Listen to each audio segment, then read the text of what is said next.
Chemonucleolysis, here please break down, it is chemonucleolysis. What happens is the physician is going to inject a chemical substance, preferably an enzyme, whereby this enzyme acts and dissolves the nucleus pulposus of the intervertebral disc and thereby causing destruction. So such a technique is used to perform or treat the conditions of the intervertebral disc.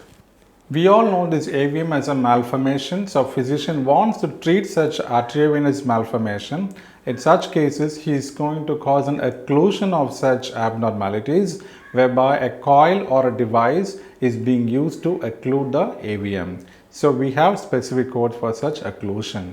Next, we are going to see the procedures that are going to be performed typically in the vertebral column or in the spinal column. We all know the parts of a vertebra called as a lamina, the arch, and then we have this foramina. Through the foramina, the spinal nerve roots exit and they act as spinal nerves or the peripheral nerves. And then we have the facet joint, where each of its vertebra is in alignment with each other with the presence of a joint called as a facet joint or a zygapophyseal joint.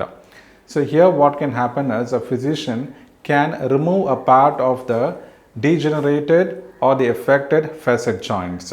So when a physician is going to remove a part of this facet joint, we call that as a facetectomy.